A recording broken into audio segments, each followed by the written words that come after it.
Mystery of the talking fan, बोलने वाले पंखे का रहस्य नामक कविता अमेरिकी कवित्री मॉड रूबिन द्वारा लिखी गई थी, जो रोज़मर्रा की वस्तुओं में आश्चर्य खोजने और चीज़ों को मानवीकरण करने के लिए जानी जाती है। इसमें एक पुराना पंखा जो चटर पटर की आवाज़ करता था, जो तेल लगने के बाद बंद हो जाती थी। तो इसी के बारे में चर्चा की गई है। इनकी लेखिका है मॉड रूबिन। मॉड रूबिन के द्वारा यह लिखा गया है।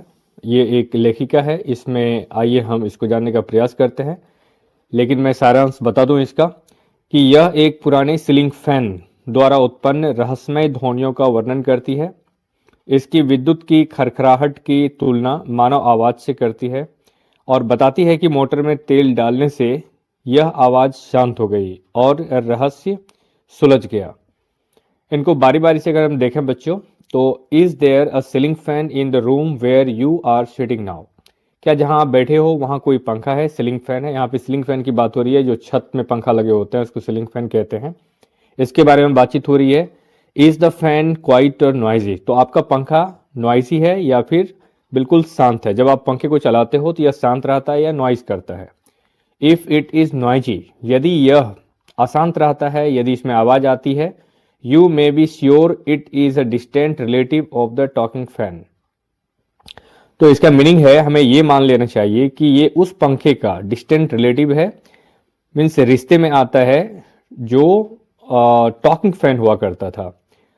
ऐसे पंखे जो बात करते हैं, जिसमें चैटर चैटर की आवाज़ आती है, चैटर चैटर की आवाज़ आती है।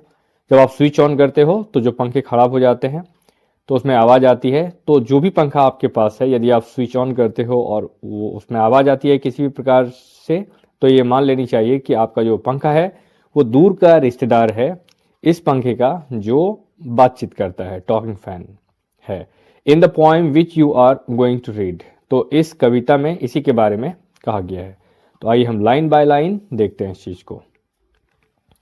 Once there was a talking fan, तो एक बातूनी पंखा हुआ करता था, मीन्स ऐसा पंखा जो बातचीत करता है, जिसमें आवाज आती है।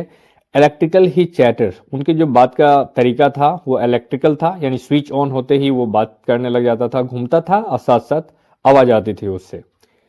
I couldn't quite hear what he said, and I hope it doesn't matter because one day somebody oiled his little whirling motor and all the mystery was spoiled. He ran as still as water. इसका meaning क्या हुआ बच्चों कि एक बातूनी पंखा हुआ करता था, इलेक्ट्रिकल ही चैटर, उनकी जो बातचीत की शैली थी वो इलेक्ट्रिकल थी, यानी जैसे ही उसको स्विच ऑन किया जाता था वो घूमते के साथ आवाज़ करने लग जाता था। और फिर इसको समझ में नहीं आता है कवि को कि ये आवाज़ क्यों कर रहा है, वो क्या कहना चाह रहा है। लेकिन एक दिन देखता है कि एक आदमी आता है और आकर के उसमें ऑयलिंग करती है, मोटर की ऑयलिंग कर दी जाती है, मोटर में तेल आदि डाल दिए जाते हैं, तो फिर पंखा ठीक चलने लग जाता है। और उसके जितने भी आवाज़ थे, उससे जो नॉइज हुआ करता था, आवाज़ आता था, वो स्पॉइल्ड हो चुके। स्पॉइल्ड का मतलब होता है खत्म होना, वो आवाज़ समाप्त हो गए, है ना। और वो इतना स्मूथ चलने लगा जितना कि स्थिर पानी। तो अब कोई आवाज़ नहीं आ रही है, और जब मोटर की सर्विस कर दी गई, इसमें तेल डाल दिया गया, तो पंखा बिल्कुल शांत हो गया। बस ये छोटी सी कविता है जो मॉड रूबिन के द्वारा लिखी गई है। ये कविता आपको कैसी लगी आप मुझे लिख करके बता सकते हो, और अगर पसंद आया हो तो आप इसे लाइक कर देना। मिलते हैं फिर नेक्स्ट वीडियो में। Thank you very much for watching the video.